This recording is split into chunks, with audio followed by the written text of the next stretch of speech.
What is going on, everybody? BobbyFi back with my man Eric Sheets-Haber. We are here. It's a Tuesday. Happy Tuesday.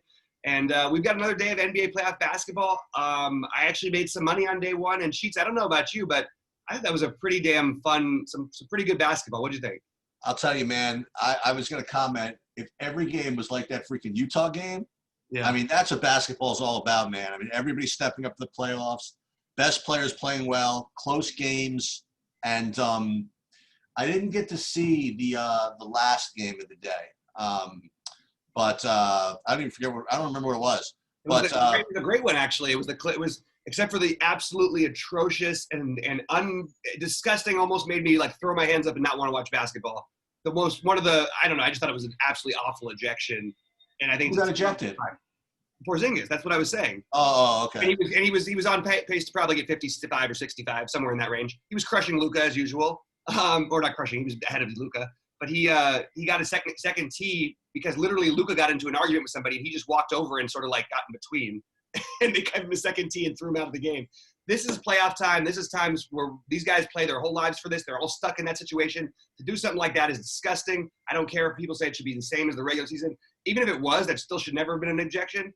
It's absolutely awful look for basketball. It made me hate it. And if they do any more crap like this, the officials need to just keep quiet, not throw anybody out unless they literally throw a punch. That's my personal take. Yeah, you know what? Overall, though, I mean, considering what the NBA's pulled off, if that's like the worst thing that comes of this, I mean, they've done, I got to say, I mean, they've really done a great job. The NBA's been amazing, so don't let the officials ruin it. I'm sorry. I'm not gonna sit by and like watch superstars get sat down for NBA postseason games after waiting all this time. It just pisses me off. All right. Anyway, but I'm actually in a good mood today. You can really probably tell. You did good yesterday at hockey and all this. This guy is like a man of all DFS seasons now. What's the difference, man? What's the difference in hockey and baseball? You take a freaking take a goalie like a pitcher, and then you take low-owned freaking skaters like baseball players and just stack them all. You know what I mean? Like it's no freaking different. And then you take defense. Strategy. Who cares what sport it is? It's the same crap. I feel like there's got to be more to it than that. All right, man. Well, let's jump over to it. We've got an interesting I think this is a really weird slate, and it's really interesting because you're going to have to decide between some really, really tough options, like really tough. And people think it might be really obvious. It's not as obvious as it seems. You got to remember what we talked about yesterday with that playoff uptick and sort of how things go. You know, you're going to get the rotations are going to be tighter. Obviously, you're not only going to get more usage out of their best players, but you're obviously going to get more minutes and all this stuff. I just think we're going to see some monster games from a number of guys tonight, and you're just going to have to swallow and sort of say, okay, well, I'm not going to get that guy's monster game. That's sort of how I look at this.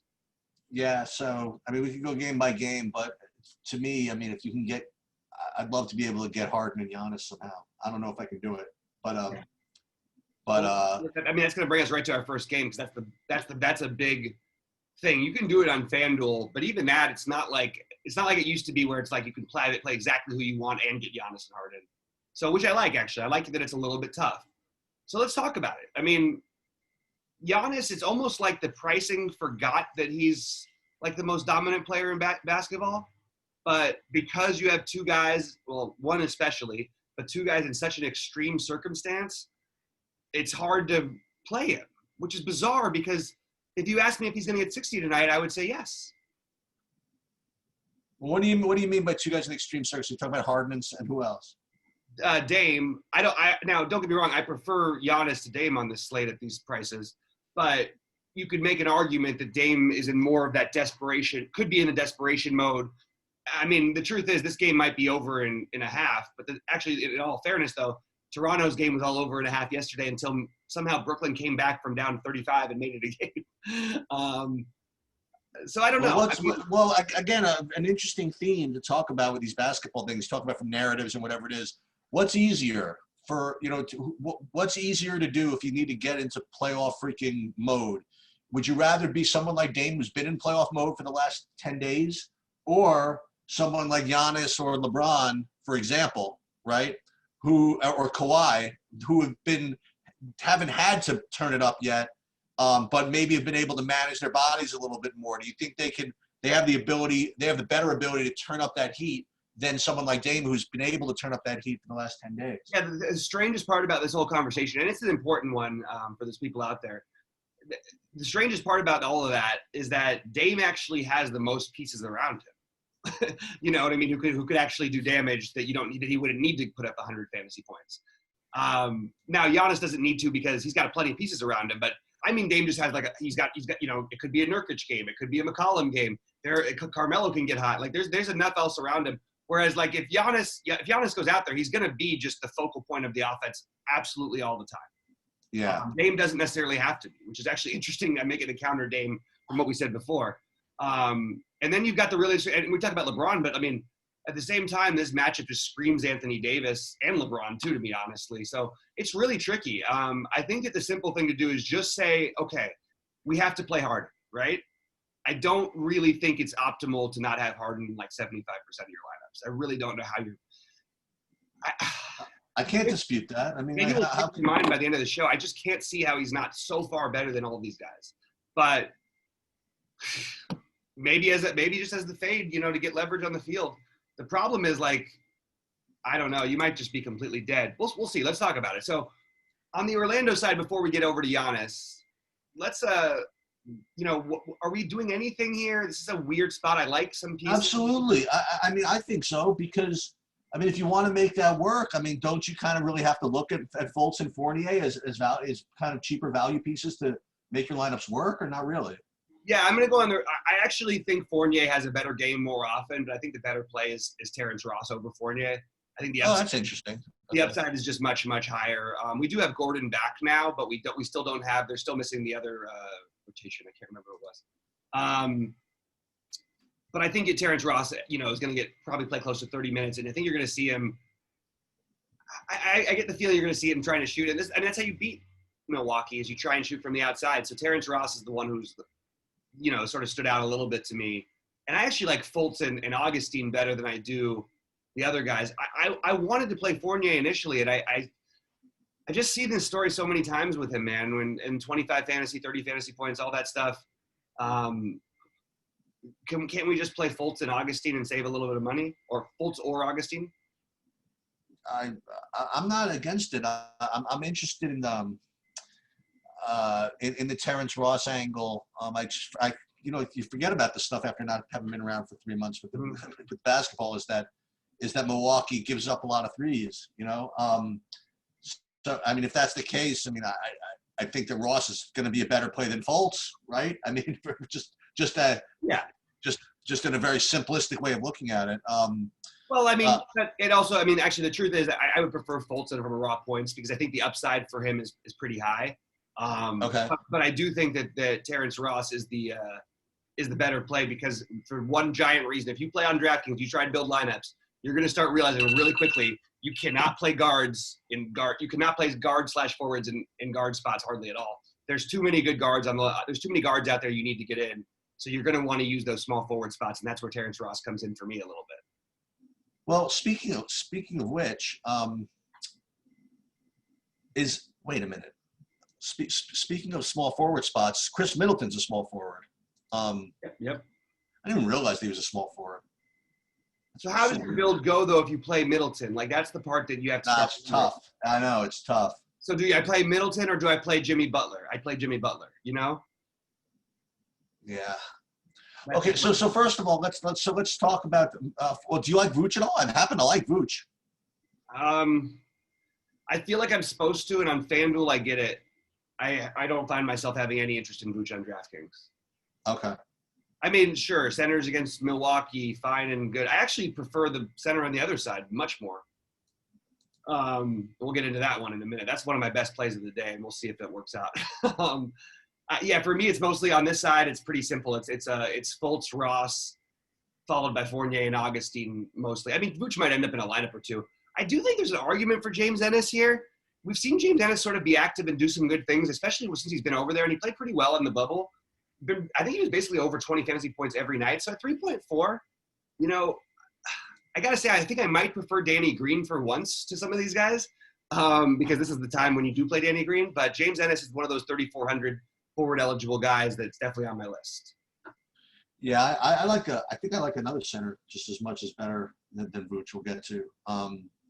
And on Milwaukee, do you like? I mean, is it? I guess it's not time. Whatever. Why would they need to do it now? But is it time for Eric Bledsoe at 5,400? Does he make some of your lineups work? For sure. Okay. So what I like about Bledsoe is not only, first of all, the blowout run thing is key, and this is why I'm mad, because I said this yesterday on our show. I did not follow through. And we say a lot of things, but this is one thing. I said, look, I expect this game to be a blowout, and the only guy who really thrives in blowouts for Toronto is almost always Van Vliet. Yeah. And, of course, and because it's usually him instigating the blowout. Now, I didn't know he was going to make 8 of 10 threes, of course. But if they're blowing somebody out, it's usually because the way they stagger the rotations, he ends up staying on the court and the other guys don't. So he ends up going for these, he put up 60 fantasy points yesterday. I feel like Bledsoe ends up getting that for Milwaukee, and there's no better example than the last, the day Giannis rested right before the end of the year.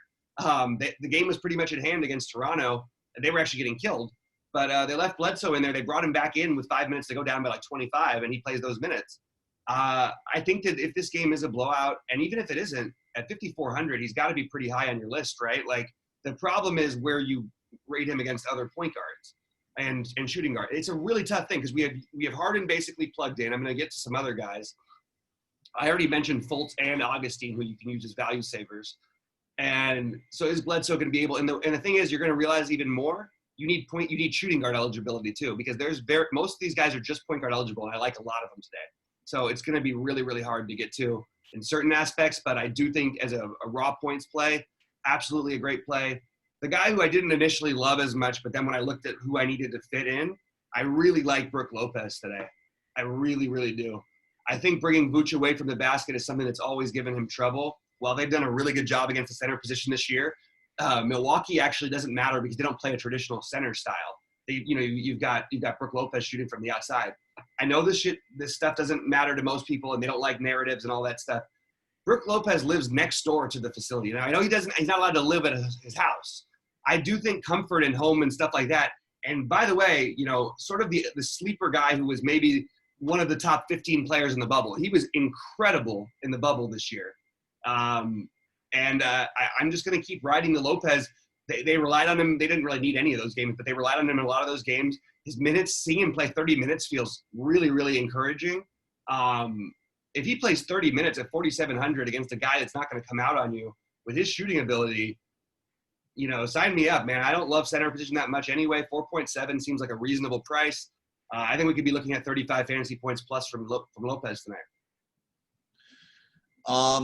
All right, sounds good. That was literally the next guy I was going to ask you about. Yeah, I haven't seen any ownership. I have no idea of ownership. We're doing 6 in the morning my time, but I'm really curious. I feel like I have some strong takes, but I'm not sure that I'm going to be alone in those strong takes. No, you're better off doing it this way. I'm telling you, I've done this. However long I've done this, you'd be surprised. Like for example, I don't look as much content, like for example, over the weekend. And I found so many weekends where I just play guys who I think are just the best plays. They end up being like 5%. And I'm like, what? You know what I mean? So don't necessarily think that your best play is just going to be owned by everybody. Yeah. Also worth noting that people all play like crap on the weekends anyway. That's true. It's literally you get the worst out of everyone. But that's a good. I like your point though. All right. Well, you ready to move on to the next one? I think we got some good plays now, and we'll revisit this at the end and talk about some ways you can build, because I think it's really hard on DraftKings to get all the guys I want, I guess I would say. So Miami, I like Miami, Indiana. I like 3 guys. Obviously Butler's good value at 7,600. But I mean, mention center. I think I love Bam here at 7,400. I think he's a really, really strong play at center. I like him better than Vooch. And probably my favorite center on the slate. I mean, well, there's really nobody else. So I love him, and I like he's going to play. I like Dragic at 4,400. Isn't that just too cheap for him? I think he's like that. I think he's going to be like the lock chalk. Okay. Yeah. Okay. Yeah, I mean, I love him. I mean, you like play him. He's 4,400. Okay. He's starting at point guard. He's an effective player. Now, and by the way, because of his price, before other people start thinking about this, yes, you can play him with Jimmy Butler or Bam or both, if you want to. I probably would not go both, but it's not the worst thing in the world, actually. This game, because the prices, makes it very easy and tempting to stack, and it's not the ideal game you'd want to stack. But I'm into Dragic and Butler. They're going to be two of my highest owned plays. Definitely be more than half my lineups, probably closer to 75% of my lineups. Bam on DraftKings. Bam is a terrific play, but like, so this is the part that I'm struggling with though. So Sheets, so like, aren't I killing a little bit of my upside if I'm going to play three guys from Miami, Indiana on one side, even with the pricing, because I also kind of want to play Jay Crowder at 3,900, who's one of the value plays. And by the way, I also kind of want to play Duncan Robinson at 4,300, who might just get hot and make 10 threes. Like, this is a spot where everybody's sort of intriguing because of the way Miami does their rotations. But you're not. I think you just cross off like Hero, none. I mean, look, if you want to take a flyer, that's fine. Iguodala would be another flyer, but I'm not going to go there. In Olynyk. But all the other guys are interesting. And I guess in terms of priority, it's pretty simple. You go Dragic and Butler, and then I guess then it'd be Bam and Crowder than Robinson. But, I mean, I have some pretty serious interest in one of Robinson or Crowder. You're going to get 30 minutes out of guys who are near minimum, especially Robinson, who can really shoot his way in there for you on DraftKings. He might be the sneakier of the two, and also his price doesn't stand out the same way Crowder's does because we're not used to seeing Crowder below 4K. And I just want to point out that you might get 7 fantasy points out of Duncan Robinson, but he's been over 22 in all but one game in the bubble. All but 2 games in the bubble, and those games he was limited in minutes. Every other game he was between 22 and 40 and 45. I think there's upside for him here. Now, again, not as high a priority, but definitely someone you could mix in. And the same is true for Jay Crowder. You know what? I never really, played that much NBA DFS playoff slates, just because I guess of the way they were structured or whatever. But I mean, it's kind of like my take with Jordan Clarkson yesterday. I mean, Duncan Robinson, guys like that, they get hot. They sometimes have good games. But is this the game where he's gonna be? I don't want to say authorized, but is this the game where he's going to be shooting 20 times? I think that I honestly think they see. This is going to sound crazy, but you guys out there who really know basketball will understand what I'm saying. And all the GMs have said the same thing. This is an actual conversation I was listening to with GMs, well, ex-GMs. Duncan Robinson is the X factor of whether or not they can be a title contender. He's that important to them. He's arguably going to become it's like Kyle Korver, but with a handle, with an inside game, and plays defense. He's got a lot more to his game. He's never going to be a fantasy like filling it up all the stats because he doesn't get rebounds and assists and stuff like that very much. But this man can play basketball. He's going to be on the court for 30 plus minutes. They love him, and he can really shoot it. Like, he might be as good a shooter as there is in the NBA, not named Dame or Steph or Clay. And actually, he's not that far behind as a catch and shoot guy behind those guys. I know that sounds nuts, but he's that good of a shooter. So I love Duncan Robinson as a wild card play. I'm just curious to see if anybody's going to be on him. I don't think they will. On the Indiana side, Malcolm Brogdon is a really, really strong play. I go back to these Malcolm Brogdon takes I had from last year. You know what I mean? Like, is he ever going to like really flash a ceiling, especially with Oladipo, you know what I mean? Like, maybe playing full minutes. And TJ Warren, like, really shooting the ball a lot. But I definitely think that if I were a cash player or whatever, it certainly seems safe to me, Brogdon. And aside from him, I struggle. You know what I mean? Like, I like Oladipo fine. I like Miles Turner fine. I like even TJ Warren, I like him fine. I don't know if I like him fine enough. You know what I mean? So for me, like, Brogdon's like clearly the best play. And those other 3 guys just kind of secondary plays for me. Yeah, I actually have a little bit of a different take on this game, but I do like Brogdon a little bit. I like Aaron Holiday. He was going to be the next guy. That's so funny. Yeah, I actually think that there's a chance here that he could end up. This is where the Duncan Robinson and all the guard eligibility for whatever, same price as Robinson. You know what I mean? Like, it's just, yes. Same price as Dragic also. There's less secure. Yeah, you could play. I know that's the thing. You have to play both of them or whatever. And then you've also got Fultz at the same price. So this is where you get into problems. But because of that, you've got zero ownership on a guy that should play 30 minutes that in a funny way probably has a little bit more security on those minutes than – this is going to sound weird, but he probably has more security than Fultz and will be 1/10 the ownership. Maybe not 1/10. He'll be like 1/50 ownership. If that's the case, I think you could definitely make the argument that Holiday's a great pivot. those are the two guys for me. I don't want to get heavily invested on this Miami side. I like running it back with, I don't mind Oladipo because he's small forward eligible, but literally it's because he's small forward eligible. I like that CJ Warren is power forward eligible. I'm serious. There aren't that many of these guys I want on this slate. And then I'm just not going to play Miles Turner in a bad matchup. Yeah, it sounds good. I mean, it's hard because I told you, I mentioned the pricing of Miami makes you want to play them. But you see Indiana on the other side. It doesn't make it feel like a great game stack. And by the way, I want to say something else for the DFS world out there for a second. Everybody who talks about how game stacks don't make sense, I hate game stacks and all this stuff, get out of here. You guys are absolutely ridiculous, especially on 4-game slates. Like, you want to try and lean that way if you can. Now, it doesn't mean you should start from there, but like, it's crazy to me to say that you don't even factor in game stacks at all. Look at the chances of games going into overtime alone makes it absolutely a mathematical horrible decision to not have some sort of correlation. So to those people out there who are saying that, who also recommend every single play in the book, go to hell. You're not helping anybody. Sorry. That's just my little rant for the moment.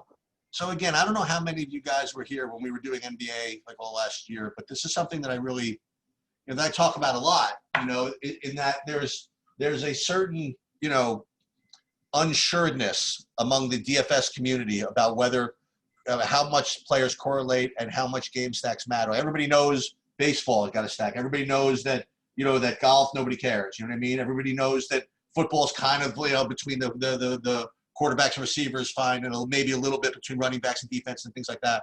But basketball is kind of funny because you get like a lot of smart people just kind of disagreeing on it because it's really unclear. So for me, given the fact that it may be unclear, I just have to go with what I just instinctively believe. And if you're going to play GPPs where you need big scores and you're going to need to beat a lot of people, just that bit of overtime is in and of itself enough for me to tip the scales.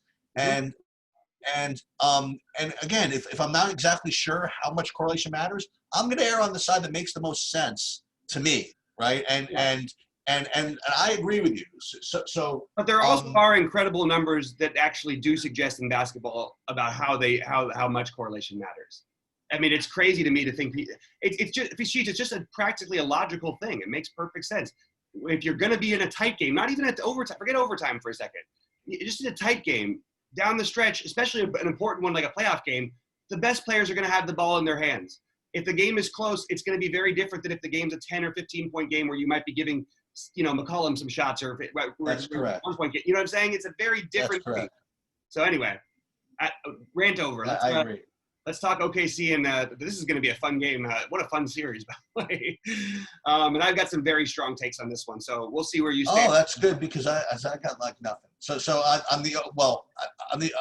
for me, like on the OKC side, I hope you have a strong take because for me, it's just oh my God, it can't be. Oh my God. So I was going to say Chris Paul and Shea and the rest, whatever, but with what Houston gets in a 3-point shooting contest, it's kind of dumb not to have Danilo in this spot.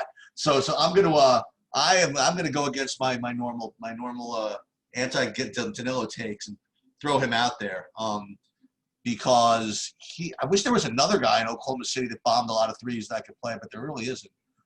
So I'm gonna definitely have some Gallinari in this game, and on Houston,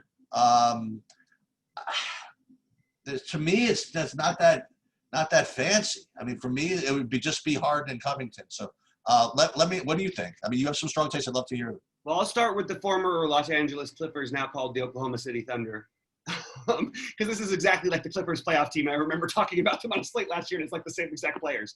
So we'll start with it. Danilo is the best play, one of the best plays in the slate, one of the best plays, and there's not that many good power forward and small forward eligible players.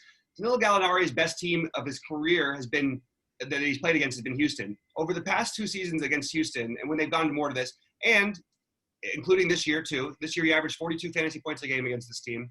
He has only had like 1 game under 40 fantasy points. He's going to play center some. His rebounding equity is monstrous. I'm sure he's going to be 1,000,000% owned. I don't understand the projected points on him on DraftKings. It seems like a joke to me. So I'm praying people don't play Danilo Gallinari. I absolutely love him. And I really like Chris Paul. like really like him. I like Shea, but I think Schroeder is the guy who I would probably side with just after Chris Paul, and I really like Schroeder. This matchup is perfect for him. I could really see him on the second unit. I actually could see him and Gallinari destroying with the second unit together. This is a really, really nice spot. I'm a big fan of all these guys in this. The huge question mark that's going to come into everyone's mind in this game is, all right, is Steven Adams going to put up 40 fantasy points, or is he going to play 10 minutes? And I'm not interested in playing. You're really going to play him? No, but wait, hold on. You have to speculate, because this is the most important thing. If he doesn't play minutes because he can't keep up on the court, which I expect is what's going to happen, that means Noel, this series suits Noel perfectly, by the way. That means Noel, and that means Gallo is even more of a lock, basically. So I think Noel is a really great sleeper play. I like him here. I think Adams is risking foul trouble, too, because he can't keep up at the speed. I think he's going to be slow if they're in trouble. I think Noel's a great long shot tournament player, but the main thing is you want to focus a lot of attention, I think, on Gallinari and Paul, followed by Schroeder, and then Shea.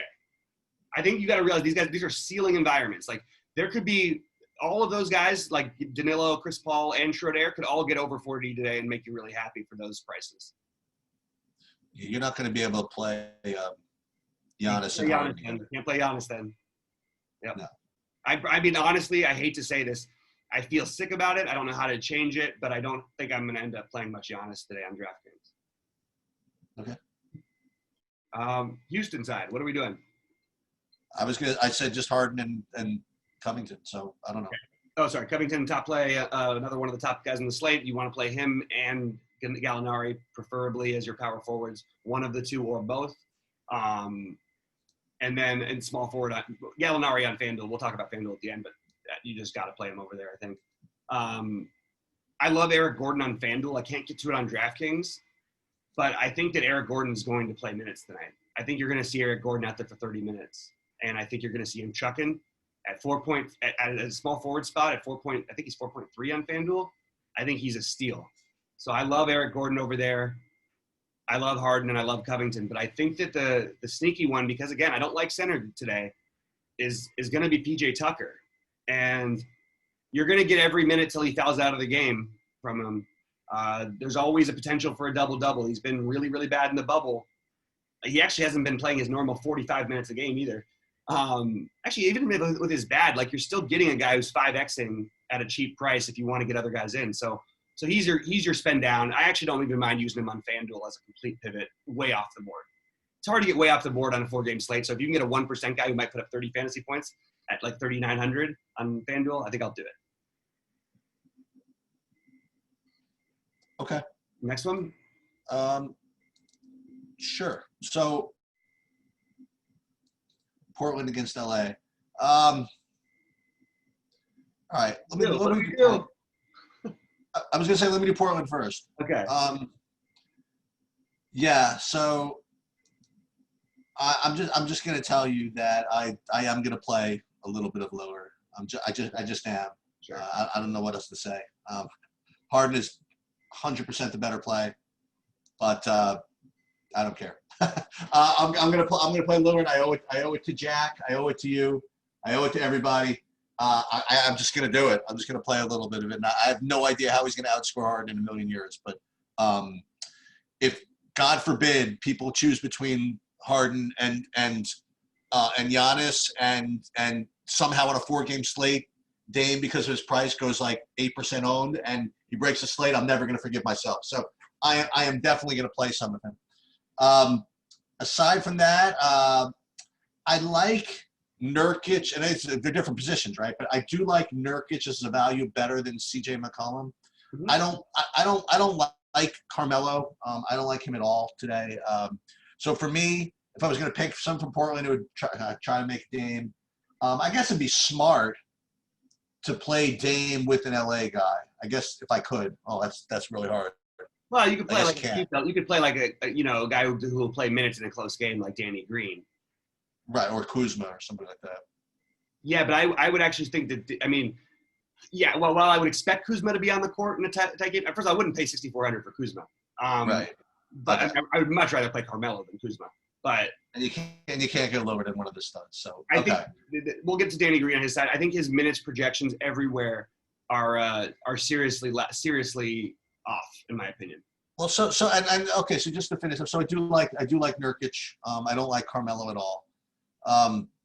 On the Lakers, I think which ones do we get? But we get bubble LeBron, or do we get, I've been sandbagging and let's kill people LeBron?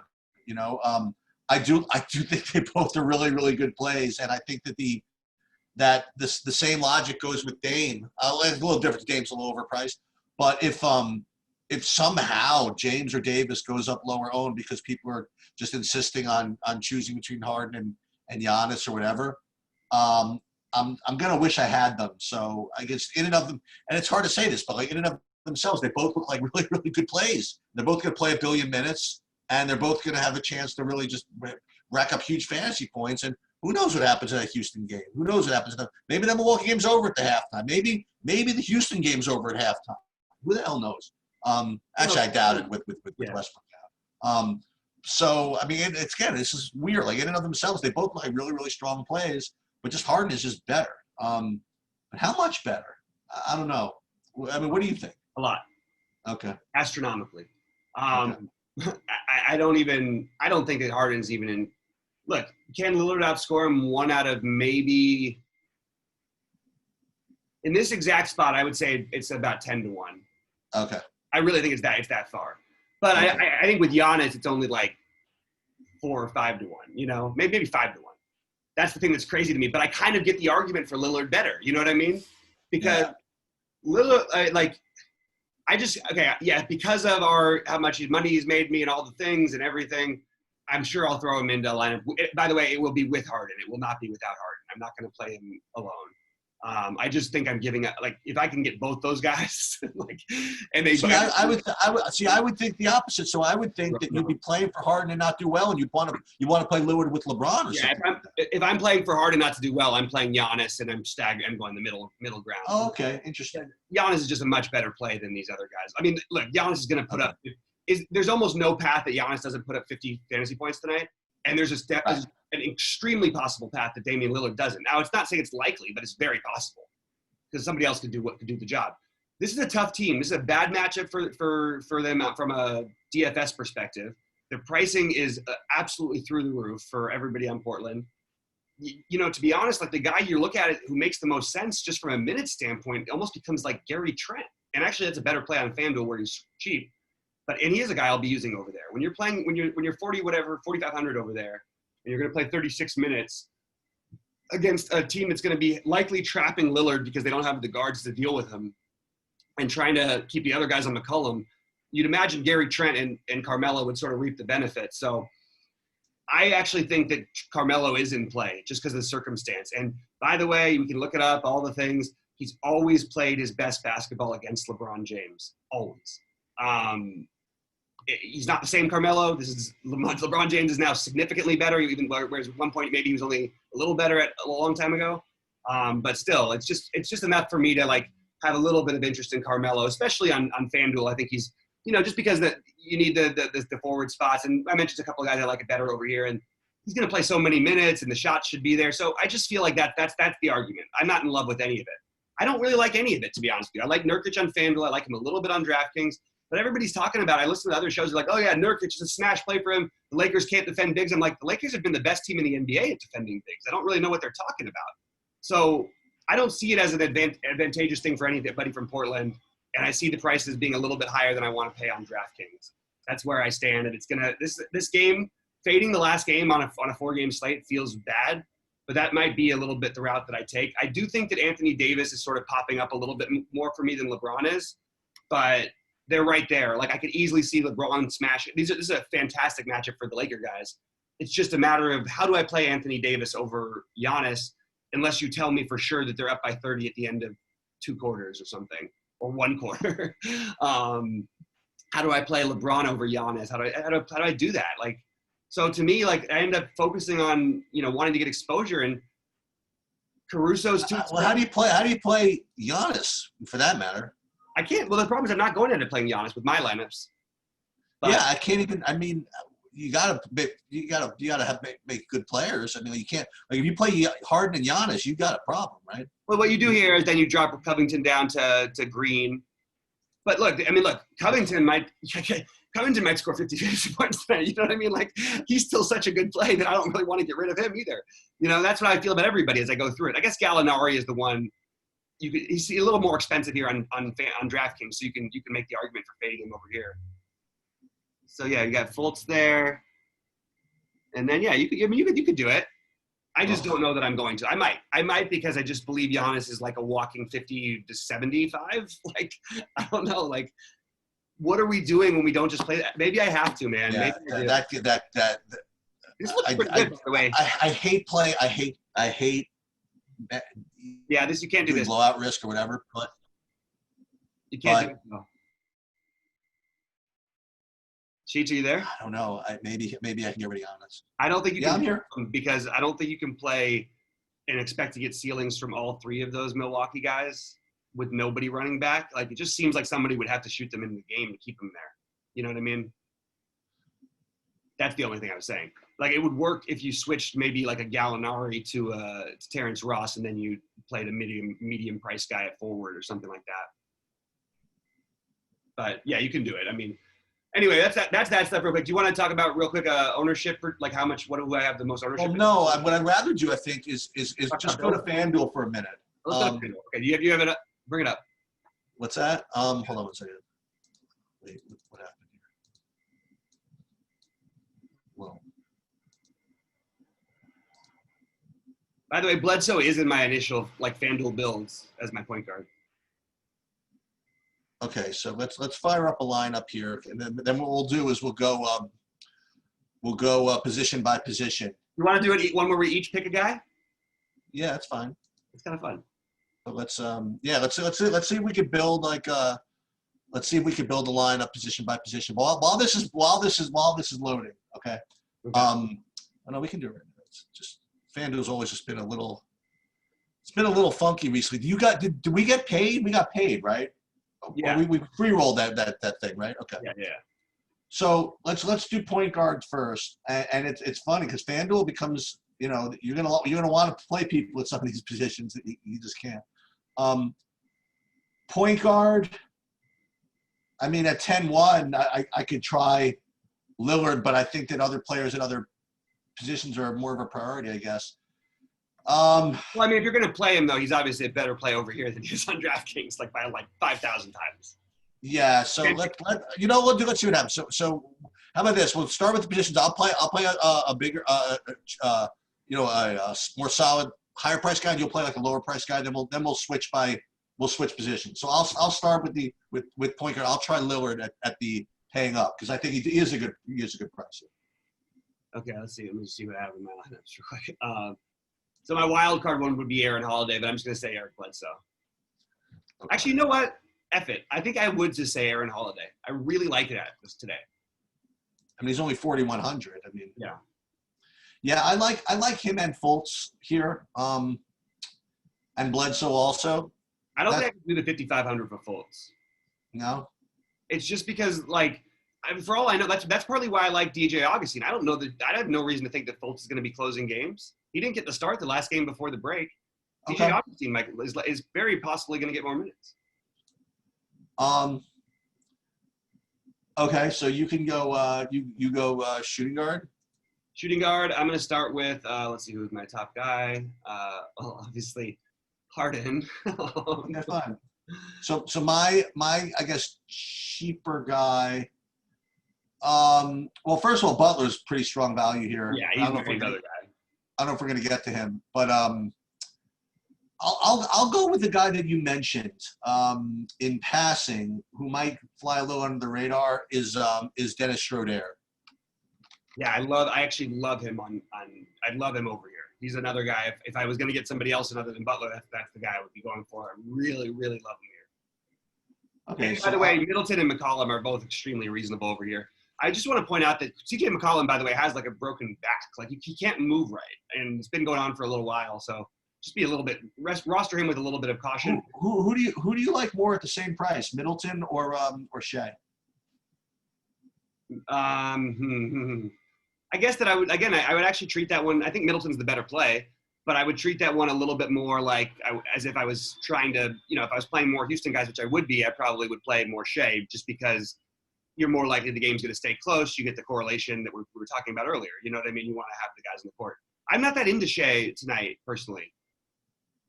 Okay. I don't really find the need to use him. I've got him in one lineup that I built, but I don't really like it, so I'm going to change it. Okay, so small forward. We missed the guy who I'm going to be playing, Gary Trent. Okay. Who? Gary Trent. He's shooting guard? Yeah. 4,500. Okay. Now here's a question: you like Gary Trent more than Duncan Robinson? It's a good question. I like Duncan Robinson better on DraftKings because of the 3-point bonus. And I know it sounds silly, but like when you make 7 of them and you get that extra 3.5 points, those kind of things actually do make a difference because you're not talking about a giant margin. These guys are projected within 7,000ths of a fantasy point today. So let's realize that it's really close. Gary Trent has more block steal upside, and even if that's only 2 or 3, getting that extra 6-9 fantasy points on FanDuel is just a little bit of a higher upside for that. So I think I would prefer Trent over here, but I definitely I do like Duncan Robinson. We all know that. Okay. So small forward again. I'll just remind you, Giannis is a good play. So we'll just put him in for now. Who's your next? Who's your favorite small forward under that? Yeah. This one's kind of funny because there's to me it's easy. I mean, to me it's between 2 guys. That's the problem is it's easy. It's so easy that it's obviously got Gallinari, but I really like Eric Gordon. But I just don't know if you need to do it. So why laugh? I think that's fine. You can't play all 3 of them. I mean, but like I do think if I'm not playing Giannis or I don't see myself not playing Gallinari much, but I mean, and even Fournier is reasonable and Carmelo is reasonable. This is a position where I could see being interesting to a lot of people. I like the price for TJ Warren over here. He's much more in play than he is on FanDuel. Absolutely. So all of these guys are in play. The one guy though who's going to probably be overlooked and maybe for some good reason and maybe not. What about Daniel House, who his price jumped up everywhere else? We've got him at his nice little cozy 4K over here. Now with Eric Gordon back, that should even decrease his usage even more. But he will be on the court a ton of minutes. And just could be an off-the-board guy. I mean, there's him and Jay Crowder both fit that sort of mold, so they're fine if you need the savings. Well, so those are interesting. So between him, Danilo, Fournier, Gordon, Jay Crowder, like you said. I mean, I presume that Danilo is going to be the highest owned of all those guys. I would imagine, but I think there's going to be. I think you're going to see a little bit more spread out than you think. I mean, we have some pretty good options here. Everybody's priced right. Everybody in this range is reasonable, so I kind of like all of them. Okay. Don't play Darius Bazley. So you want to go power forward? Yeah, let's do it. I was just telling people don't play Darius Bazley. That was a strictly bubble thing that was happening. It'll happen next season, but not this year. Anyway, yeah, we'll move over. Okay, so let's just say that let's say that Anthony Davis is the best play, but we're not going to be able to play him. How about that? Or can we agree with that? Yeah. Okay. I think I think you can play him. I mean, I think it's close. So for me, I have three guys and now 4. I'm going to be more interested in the 4th now that you brought him up to me. But yeah, why don't you give me 2 and I'll give you 2. How about that? All right, my favorites are going to be Covington. Now keep scrolling. I love 2 cheap plays, but I like Covington and AD will be the ones who are in most of my lineups. But the 2 cheap plays, I do have to just mention them just because I think they're really high potential. Jeff Green and Nerlens Noel. Yeah, so for me, my favorite is Bam. And then Covington is fine, I suppose. Aaron Gordon is fine. I'm into the Nerlens Noel actually a little bit. Yeah, I think there's definitely, well, as we would say, there's a path. You know what I mean? We can see how it happens for him. We just and now we've got an interesting decision at center, by the way. We do? Yeah, I got 4 guys I can play. So you know who might be interesting, because we just talked about a bunch of other names and he's going to be completely off the board and he's coming back from an injury and all that stuff, but it's the playoffs and maybe Aaron Gordon, like he can get hot occasionally from downtown. It's an up-paced matchup. Maybe he's kind of an interesting just off the board play if we find our lineup too chalky. So I just wanted to throw him out there. Sorry, we can go to center now. Yeah, so at the top, let's put it this way. Who do you like more, Vooch or Nurkic? Nurkic. Oh, okay. For me, it's very close. I can't, I mean, I'm just gonna play the guy who I expect to be in a closer game. Okay. Like I think there's an outside path for Vooch to get like 25 fantasy points tonight. I don't think there's any chance that Nurkic gets less than like 35. Okay, then I'll give you 2 more 2x2s. Who do you like more, Steven Adams or Miles Turner? Whew, that didn't even cross my mind. Okay. Well, Steven Adams is the obvious play, but again, Is it? Yeah. People are going to play him because they're going to see this mismatch and they're going to see the numbers, the projections, and everything. And I'm just going to say, I'm going to warn you right now that there's a very good chance that he could get played off the court. It's not the same Steven Adams with Westbrook that we used to know and love. This guy will get played off the court at times, and that's why they have Noel there. So I'm not going to go for that. In fact, in a funny way, look, if I'm going to play Steven Adams, I do think there's a path for Steven Adams to have a monster game, and maybe there's not as much of a path for this guy. But, I mentioned him on DraftKings. I'm still not hating on Brook Lopez. I don't think that I think he's going to score 30 or more fantasy points tonight. I think getting 5x from your center is not the worst thing in the world on this slate. If you want to not spend for Nurkic and Vooch, because Nurkic and Vooch both should exceed their value. The guy I'm going with, man, look, I like to do weird things. I wanted to play up for those other guys. I can do it if I want to. I'm going to play PJ Tucker. No, absolutely. I mean, I was the next thing I was going to ask you was who you like more, Brook Lopez or PJ Tucker? Because I think that's an interesting question. If me or you were in the Rockets starting lineup and projected to play 36 minutes at center, I think we would probably get more ownership than PJ Tucker would get tonight. It's really crazy. It's just like, and people always say, oh yeah, he never gets there. I'm like, well, first of all, he's always around 20, so he's not really hurting you. And also he does get there. He absolutely does get 30 every now and then. And if he gets to 30, you're just made in the shade. Yeah, you don't need much of a $3,700 guy. Yeah, and you're getting the minutes. Like, I mean, you could make an argument that maybe he's not as good a play as the Lakers guys, but the problem is, like, they're going to play like 15 minutes. This guy's going to play 35 to 50 minutes. Like, he'll play every minute that he doesn't foul out. Why is it? It's always the same, man. FanDuel just always looks like a Stars and Scrubs. All right, you might need to change that one because I think I might have that build already. So this one is 5,000 over the salary cap. So this one, but look at it, it's got like 100. It's got 4 studs. If I just get rid of either Giannis, Davis, Harden, or Lillard, I can get the other 3. You know what I mean? Yeah, I love it. I mean, that's really like. I mean, I think you'd end up getting rid of Giannis is because the strength of small forward. Even though Giannis as a play, I rate him just behind Harden. But also look at the price differences over here. You get Davis and Lillard cheaper than Giannis, whereas they're more expensive on DraftKings. So actually, it could lower the ownership for Giannis on FanDuel, which is absolutely incredibly enticing because the guy could end up with 10 stocks in this game. Well, not that you necessarily want to play him in general, but like just as an example, if you take Giannis out and put Fournier in just for the hell of it, then you get Lillard, Harden, Davis. You know what I mean? All with like semi-reasonable plays around him. You know what I mean? So it's you could certainly do this on FanDuel if you wanted to, like with 3 studs, and it doesn't have to be those 3. You could play Giannis and no Lillard. You could play Giannis and no Davis. You could play Davis and no Giannis. I mean, but you could play 3. That's right. Yeah, it all makes sense to me. All right, man. You ready to wrap this thing up, and we're gonna get on to baseball and. All right. Hey, guys, thanks so much for tuning in. Glad you were here with us on behalf of BetQL, Sheets, myself. We thank you, and we will see you at the top of the leaderboards.